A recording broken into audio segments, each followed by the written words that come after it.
Hello and welcome to Mediumship Matters with me, Hannah McIntyre. How are you doing? Today's episode is something that I've been thinking about for a while, but lovely Pamela from Eagle Spirit Healing gave me the more palatable way of representing it to you guys. That's how I'm going to phrase it. This is all going to make sense, maybe, shortly. So, one of the things that I've been thinking a lot about recently is why is it that we lose, I think, quite quickly our response, that big energy hit to getting evidence right, to getting information right. And I was saying to Pamela that I think it's a little bit like being a drug addict. Your first hit is amazing, and then you spend the rest of your time chasing that high. And then I said, but I wish I had another way to phrase it. And Pamela said, dopamine. We're seeking dopamine. Because I think when you first start working with spirit, you are so shocked by any bit of evidence that you get right. It gives you these amazing chemical reactions in your body and your brain, these real wonderful hits. But then when you work as a professional medium, you get less of those. And you get less of those, I think, because your expectations of your mediumship change, but also because you acclimatize to that energy. I can remember when I was developing, I still am, you know what I mean, and saying to spirit, if I just get the relationship right, if I just know that I've got that right, then I will be happy with my mediumship. I will be proud of my mediumship. That's all I need. So what happened when I started getting the relationships right every time? Most times, not every time, let's be real here. I'll tell you what happened. I completely forgot to be excited about it. I went from, oh my goodness, I can't believe I said this and it was right, to, okay, yep. And then I was on to the next thing that I wanted in my mediumship. For example, I can't remember the order I went in, but let's say deaths. I wanted to know how people died and I wanted to get that right. And then when I was getting that right, the majority of the time, oh, okay, I went from, oh my God, I can't believe I've got this right, to, okay, yeah. And I think we do that a lot in our mediumship. And I think we need to be careful about doing that in our mediumship.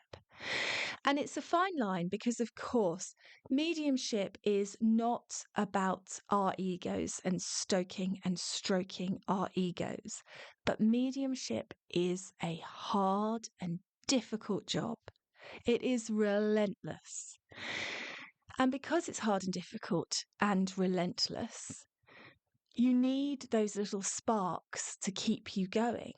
But if you're acclimatizing to the sparks that you are getting really quickly and they go from being a pow to a pretty quickly, what does that leave you with? I always advise to students exactly the same thing Spirit advised me, which is really sitting with the stuff that you're getting, really milking every win, evidentially, that you get to the best of your ability. But why is it so much easier to ignore that stunning bit of evidence you got and focus on the one bit they're not sure that they could take? And even after all these years, with all the no's that have later become yeses, it's the no's that have later become yeses when they've remembered or researched or looked into something that really stick with me. And they really stick with me because of the energy of a no. I could sit and tell you loads of no's that I've got. I don't know if I could sit and tell you loads of yeses that I've had instantly. And isn't that problematical? when mediumship is such a arduous and difficult and challenging job. Now, here's a weird thing for you all. I've been really thinking about it recently. I had somebody approach me and ask for a recommendation of an evidential medium who was based in the UK. And I could only think of a very limited couple of people that I know that are currently doing evidential readings. There really aren't that many. There are lots of mediums doing cards. The market is flooded. There are lots of mediums doing spirit guide soul readings. That market is absolutely full. But when it comes to evidential, there really is very, very few that you can book a reading with and they will say it's an evidential reading. You can have people that will say, I'll do a reading. It might be a spirit guide, it might be a loved one, but you don't get many people that put it on the line and say, I'm going to help you have a contact with somebody. There's a lot of people teaching mediumship. And this is where I just find it really, really fascinating because I'm having to look at my own stuff too. I opened up for readings for this month and I decided to do card readings and spiritual assessments. Now, that was a good choice for me. I sold out very, very rapidly. And that was phenomenal. I was really excited and I've been loving working with everybody. But I decided not to do evidential sittings. And I've been really looking at that. I've got demonstrations coming up. I love demming. I find one-on-one evidential readings really tough. And I find them really tough because they're a lot of pressure. And isn't it weird? I know a lot of people say to me, oh, I could never stand up in front of everybody and do dems, but I actually find that easier than the pressure of sitting in front of somebody with them, with their idea of who they want to hear from, that one special person, while I'm trying to find that one special person when they've told me they don't mind who they hear from, but we both know that they do. It's such a challenging and you just face yourself all the way through, your doubts, your fears. Do you believe that you can do this? Do you? And I see so many people that I teach setting up their businesses and then saying, I won't do evidential, even though they've been training with me for doing evidential. And I get it. I get it because it's such a hard journey to be on. There's very little, I think, softness in it. And don't you think that's a kind of sorry state of affairs when you have people teaching it who aren't willing to do it themselves? And that is the question I've been asking of myself too. I mean, I am willing to do it myself because I do DEMS. But when you've got a teacher that isn't demonstrating, that isn't actually doing evidential readings, teaching evidential mediumship, don't you think that's odd?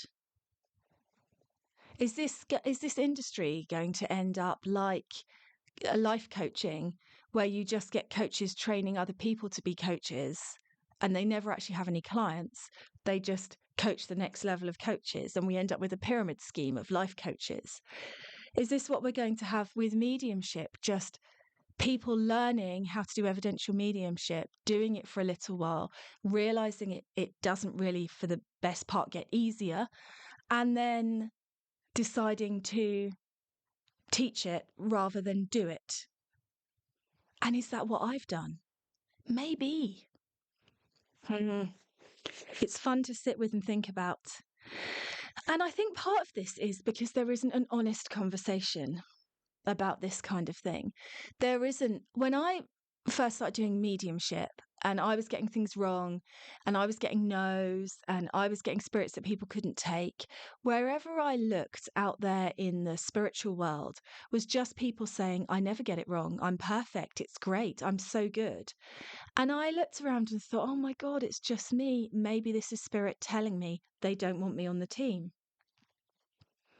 And then I realized that that is the journey. And I tell you what helped me with that a lot was chatting to people on this podcast. And you would say, so you get everything right? And they go, oh no. And you go, oh, okay. And I suddenly realized that the entire persona, what's the word I want, of spirituality is absolutely whack. It's absolutely out of whack. The way that it's presented is completely misleading. And so we're all coming to it because we love it. And then there's just all this misinformation out there about how it works. Yeah, do you know what I'm trying to say here, guys? I just think it's really interesting. I feel like I'm laying down the gauntlet to myself in a public arena. I find one-on-ones hard because it's a lot of pressure. It's a lot of pressure to get it right for someone, and it's a lot of pressure to get it right for someone for 30 minutes. And it's a lot of pressure if they've got an idea of how mediumship should work and they're sat in front of you and they are not bringing the right energy, or they're disappointed in the quality of your mediumship because they have an unreasonable expectation, or all of the above. It's a long time to sit in that energy. I also feel like I've got to do that because how can we be at the leading edge of what we are teaching if we're not doing? Surely in the not doing, it becomes static. If it becomes static, it doesn't move. We don't get the new information in. Maybe that's why there's been such a lackluster amount of spiritual teaching advancement in the last 20 years, because people aren't really doing the work that much.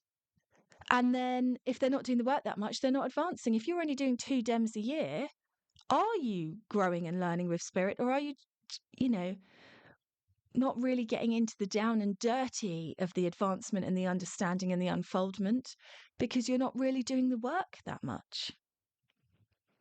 Is that why we're just being taught the same old about how mediumship works and how spirituality works? Hmm. And then if we take in the dopamine seeking, as Pamela said, that's the other problem because we're no longer getting the hits. I think at the beginning, when you first qualify or when you're first learning, those little hits, those little sparks of things you get right, those little moments are the power that keeps you moving forward, that keeps driving you. And then when you're no longer getting that physiological reaction to getting things right, and you're on to the next thing you want to get right, and then the next thing after that you want to get right, and you're not able to hold and revel in the joy of it anymore, then I can understand why we lose so many good mediums. And I have seen some flipping, it was nearly going to be another word, flipping phenomenal mediums give up. And I think sometimes we lie to ourselves and we say, oh, I'm being called in another direction. Just own it. Say, evidential mediumship's too hard at the moment. I'm taking a break. It's costing me too much in energy. Why do we have to lie and pretend that spirit have gone, oh, Hannah, move away from the evidential and actual proof of life after death and go and sit over there on a toadstool and write poetry about your experiences in the multiverse instead. And doesn't that really lead us to the very humanness of mediumship, because there's just so many human elements. And that discussion again about whether spirit really want us to be mediums, really want this out there, because I cannot shake the feeling. I know that the dopamine hit wanting is me. I know that the doubt is me. I know the resistance is me.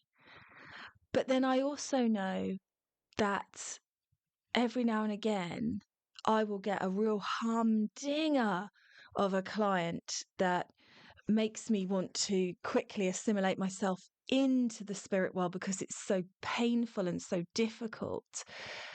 And if it is like that, why wouldn't spirit just hide me from those clients so that they don't see the post and it sells out without them booking? And is this part of the learning journey? Is this part of the yin yang experience? Is this so I appreciate the other clients that I have? I just love sitting in it and playing in it and thinking about it. And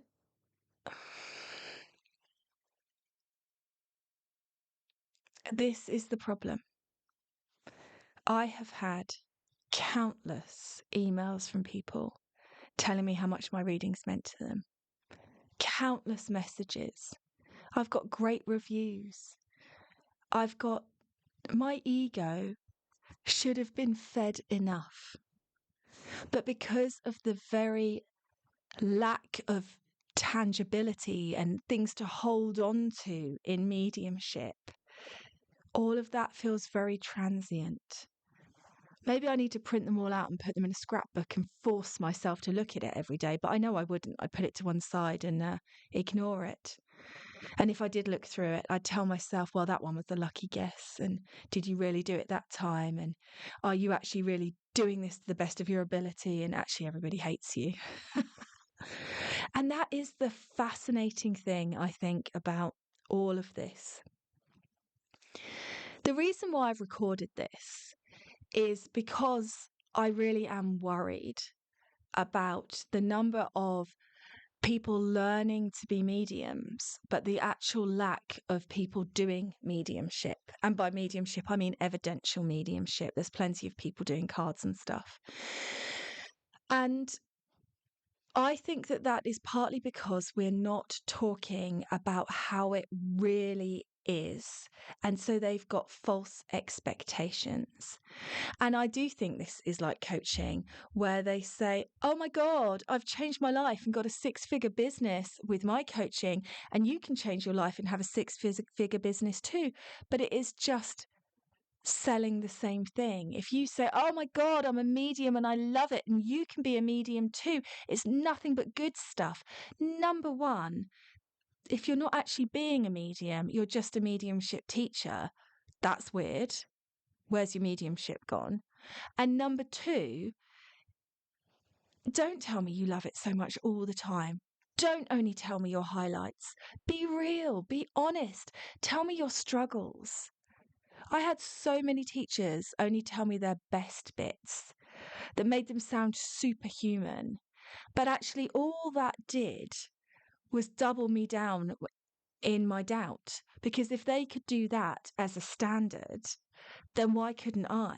And if I couldn't do that, was that because I was holding myself back, or because spirit weren't giving it to me? And if spirit weren't giving it to me, is that because they don't really want me on the team?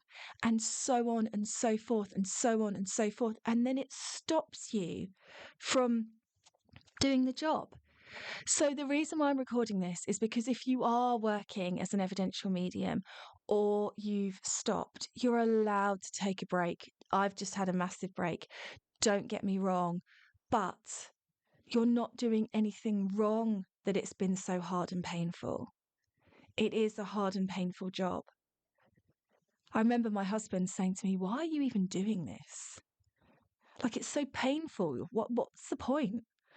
And how do you explain to somebody when you love it so much, but it is also the most painful and difficult thing you've ever done, and it is bringing up all your shit to deal with, but you want all your shit to be to be dealt with, and all of that. It's such a hard thing to put into words.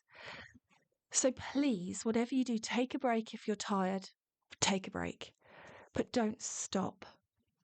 We need you. We need evidential mediums. We need you out there doing the work, showing people what it's really like, being brave enough to be raw and unedited and truthful in your mediumship.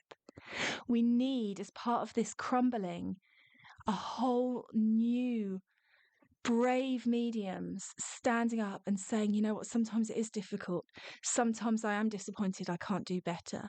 Sometimes I wish that people could understand how amazing that piece of evidence I've given them that they've brushed off is, but also to ourselves, our harshest critics and crickets, the ones that, because really it is me.